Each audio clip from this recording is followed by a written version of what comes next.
Best varicose wines చికిత్సనే పొందండి. నొప్పి లేని చికిత్స కోసం సంప్రదించండి ఎబిస్ హాస్పిటల్. సుమన్ టీవీ ప్రేక్షకులకు నమస్కారం. ప్రస్తుతం మనతో పాటు ఉన్నారు సంకల్ప మందిర్ నిర్వాహకులు, ప్రముఖ జ్యోతిష్యులు బ్రహ్మశ్రీ నందిపట్ల శ్రీహరి శర్మ గురువు గారు. వారితో మాట్లాడదాం. గురువు గారు నమస్కారం. గురువు గారు, వాగర్థావివ సంపృక్తౌ వాగర్థ ప్రతిపత్తయే జగతః పితరౌ వందే పార్వతీ పరమేశ్వరౌ. ఆదిత్యాయ చ సోమాయ మంగళాయ బుధాయ చ గురుశుక్రశనిభ్యశ్చ రాహవే కేతవే నమః. శృంగేరి జగద్గురు పీఠాధిపతులకి, కంచిపీఠాధిపతులకి నమస్కారములు తెలియజేసుకుంటూ కార్యక్రమాన్ని ప్రారంభిద్దాం.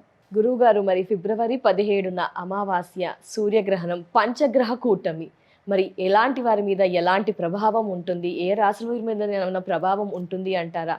ఒకసారి పూర్తి వివరణ, మూడు ఒకేసారి వస్తున్నాయి, తెలియజేస్తారా గురువు గారు? తప్పకుండా. దీనికన్నా ముందు గత చరిత్ర మనం తెలుసుకోవాలి. అంటే 2025 సూర్యగ్రహణము మార్చిలో వచ్చింది. అవును గురువు. షడ్గ్రహ కూటమి, సూర్యగ్రహణము, అలాగే శని భగవానుడు మీనరాశిలోకి మారడం కూడా జరిగింది. ఈ కారణం వల్ల మన భారతదేశంలో ఇది కనిపించలేదు గ్రహణము. కానీ ఈ గ్రహణ ప్రభావము మనకు ప్రపంచవ్యాప్తంగా దీని యొక్క ప్రభావం ఉంటుంది అని చెప్పడం జరిగింది.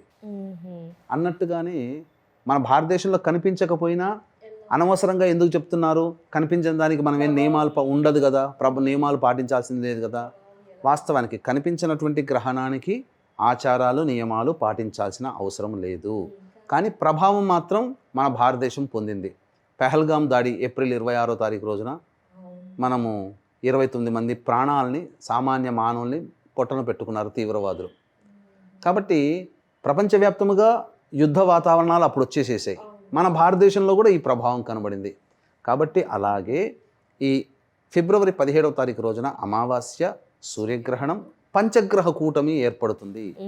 ఇది ఈ పంచగ్రహ కూటమి జస్ట్ చిన్నపాటిది. 24 ఫిబ్రవరిన అసలు సిసలైన పంచగ్రహ కూటమి ఏర్పడుతుంది. అది చాలా ప్రభావవంతమైనది. కాబట్టి ఈ ప్రభావం వలన ప్రపంచవ్యాప్తముగా ఆ గ్రహణం ఏర్పడుతున్నటువంటి రాశిని బేస్ చేసుకొని కొన్ని రాశుల్లో జన్మించినటువంటి వారికి ఇబ్బందులు తప్పవు. ముందుగా ఈ ప్రభావం వల్ల ఏం జరుగుతుంది అంటే, ధనిష్ఠా నక్షత్రంలో ఏర్పడుతుంది. ఈ నక్షత్రాధిపతి అయినటువంటి కుజుడు గ్రహణం ఏర్పడుతున్నటువంటి రాశికి వ్యయస్థానంలో ఉచ్చ స్థితిలో పొంది ఉన్నాడు. కాబట్టి ఈ యొక్క గ్రహణ తదనంతరం అనేక దేశాలు యుద్ధానికి కాలు దువ్వుతాయి. యుద్ధ మతోన్మాదముతో యుద్ధములు జరుగుతాయి. అంటే ఏదైనా జరగవచ్చు. ఇక్కడ అణు ప్రయోగాలు కూడా జరిగే అవకాశాలు గోచరమవుతున్నాయి. ముఖ్యంగా శుక్రుడు, బుధుడు, అలాగే రవి, చంద్రుడు ఈ సంబంధించినటువంటి ఈ ధనిష్ఠా నక్షత్రం, శతభిష నక్షత్రంలో స్థితి పొంది ఉన్నారు.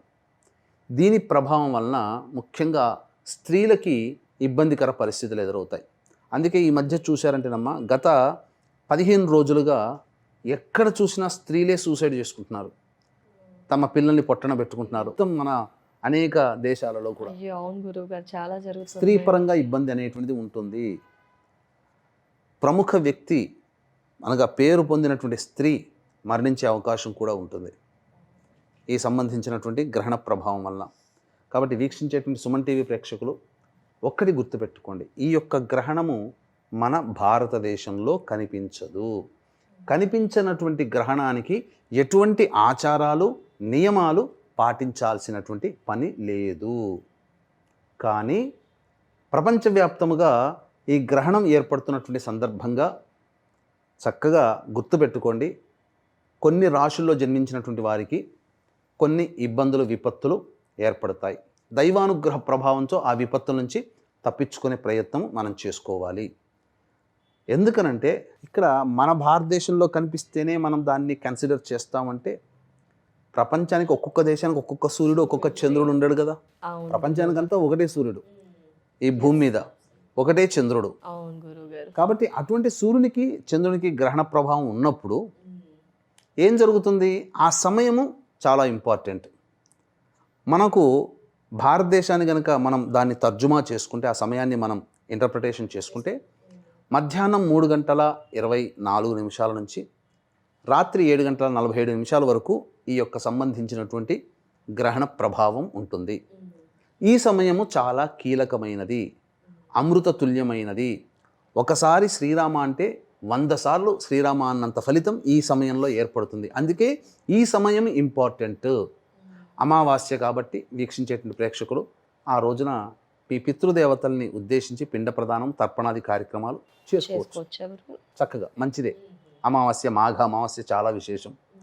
ఇక ఏ ఏ రాశుల వారికి ఈ గ్రహణ ప్రభావం ఏర్పడుతుంది, ఏ ఏ నియమాలు పాటించాలి అనేది వివరంగా తెలుసుకుందాం.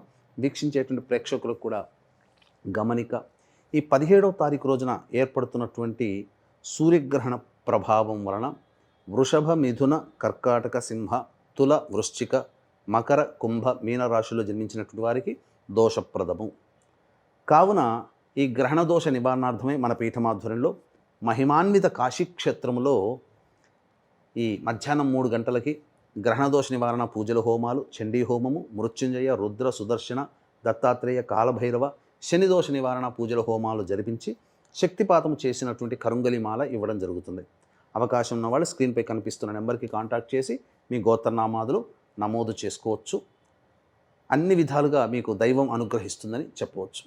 ఇక ఇందులో కుంభరాశిలో ఏర్పడుతున్నటువంటి కారణం చేత మేషరాశి వారికి, కన్యా రాశి వారికి, ధనుస్సు రాశి వారికి గ్రహణ దోషము లేదు. మిగిలినటువంటి వృషభ, మిథున, కర్కాటక, సింహ, తుల, వృశ్చిక, మకర, కుంభ, మీన రాశిలో జన్మించినటువంటి వారికి ఈ ప్రభావం ఉంది. కావున ఈ సమయంలో చక్కగా మామూలుగా కాళ్ళు, చేతులు, మొహం కడుక్కొని 3 సార్లు గాయత్రి మంత్రం చెబుతూ నోరు పుక్కిలించి ఈ రోజున ఆ 3 గంటల 24 నిమిషాల నుంచి సాయంత్రం 7 గంటల 47 నిమిషాల మధ్య కాలంలో ప్రపంచ శాంతి కలగాలి. అవును గురువుగారు. అలాగే ఈ గ్రహణ సమయం చాలా గొప్పది కాబట్టి మీ ఇష్టదైవమైనటువంటిది ఏదైనా సహస్రనామం, లలిత, విష్ణు, శివ, దుర్గా, గౌరీ సహస్రనామం కానీ, ఏదైనా లక్ష్మీ సహస్రనామం కానీ, ఆంజనేయుడు ఇష్టమైతే ఆంజనేయ సహస్రనామం, ఇలా పారాయణం చేయండి. చేసిన తర్వాత ఇంకా సమయం ఉంటుంది. వీలైనన్ని సార్లు ఈ లోకక్షేమం కోసం అందరూ బాగుండాలి, మన ప్రాంతానికి ఈ విపత్తు రాకూడదు, ముఖ్యంగా మన భారతదేశానికి. ఎందుకంటే గ్రహణం లేకపోయినప్పటికీ మన భారతదేశం విక్టిమ్ అయింది. ఎంత పకడ్బందీగా ఉన్నా మన వాళ్ళని దుర్మార్గులు పొట్టన పెట్టుకున్నారు. అవును గురువుగారు. ఇది రాకూడదు. చాలా మంది ఏం చేయలేకపోతున్నారు ఫీల్ అవుతారు. ఇప్పుడు మీరు చెప్పిన దాన్ని బాగా కాబట్టి మన భారతదేశానికి మన వంతు కర్తవ్యంగా మన కోసం ఆ గ్రహణ సమయంలో గురువు గారు ఉపదేశం ఇచ్చిన మంత్రాన్ని పారాయణం చేయాలి. కాలభైరవ అష్టకం, దత్తాత్రేయ అష్టకం వీలైనన్ని సార్లు పఠిస్తే మన దేశానికి, మన రాష్ట్రానికి ఈ విపత్తు అనేటువంటిది ఉండదు. ముఖ్యంగా ఏం జరుగుతుందంటేనమ్మా, ఈ రాశుల్లో జన్మించినటువంటి వారికి ఏదో హర్రర్ మూవీ లాగా భయపడాల్సిన పని లేదమ్మా. నష్టం అంటే చిన్న దెబ్బ బదులు కొద్దిగా పెద్ద దెబ్బ తగులుతుంది. 100 రూపాయలు నష్టపోయే బదులు 1000 రూపాయలు నష్టపోతుంటారు. సమస్యలు ఏదో చిన్న మాటతో సమస్య పోయేది పెద్ద గొడవ దాకా అవుతుంది. ఈ గ్రహణ ప్రభావం వల్ల గ్రహణం అయిన తర్వాత 3 నెలల వరకు, 108 రోజుల వరకు ఇలాంటివి తరచూ జరుగుతుంటాయి. నష్టములు జరుగుతుంటుంటాయి. ఒకప్పుడు స్టాక్స్లో పెడితే 100,000 లక్షలు సంపాదించిన వాళ్ళు ఉన్నారు. ఇప్పుడు నష్టాన్ని సవి చూడాల్సి వస్తుంది. ఇలా ఏదైనా చిన్నదాంతో పోయేదానికి ఎక్కువగా మనం నష్టపోవడం అనేటువంటిది ఉంటుంది. కాబట్టి ఇది మనకు శాస్త్రం తెలిపినప్పుడు మనం జాగ్రత్త పడడంలో తప్పులేదు కదా. ఈ దైవానుగ్రహాన్ని పొందితే మనకు చేసుకున్న పుణ్యము అనంతంగా మనకు కలిసి వస్తుంది.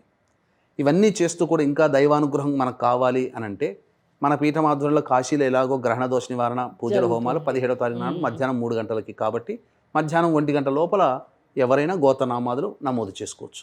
గర్భిణీ స్త్రీలు ఏమైనా పాటించాలి అంటారా గురుగారు? సూర్యగ్రహణం వల్ల అనగానే గర్భిణీ స్త్రీలు ఎక్కువగా ఆలోచిస్తుంటారు. వాళ్ళకి ఎందుకంటే గ్రహణం మనకు కనిపిస్తున్నప్పుడు ఆ రేస్ మన భూమి మీద పడతాయి, కానీ మనకు కనిపించదప్పుడు సూర్యకిరణాలే ఉంటాయి. కాబట్టి గర్భిణీ స్త్రీలు ఏమీ ఇబ్బంది లేదమ్మా. కాకపోతే లోపల ఉన్నటువంటి శిశువు మంచి ఆరోగ్యంగా పుట్టాలని ఆ సమయాన్ని గర్భిణీ స్త్రీలు కూడా వినియోగించుకోవచ్చు. చక్కగా శివనామస్మరణము, విష్ణునామస్మరణము, అమ్మవారి శ్రీమాత్రే నమః అనుకుంటున్నాం చక్కగా పఠిస్తూ ఉంటుంటే చాలా గొప్పదమ్మా. ఆ శిశువు కూడా, గర్భిణీ స్త్రీలలో ఆ శిశువు కూడా ఈ ప్రభావం వల్ల, దైవానుగ్రహ ప్రభావం చేత మంచి శుభ గ్రహ సంపన్నముగా ఉన్న సందర్భంలో డెలివరీ అవుతుంది. తప్పకుండా గురు. ధన్యవాదాలు గురువు గారు. నమస్కారం. సర్వం శ్రీ ఉమామహేశ్వర పరబ్రహ్మార్పణమస్తు.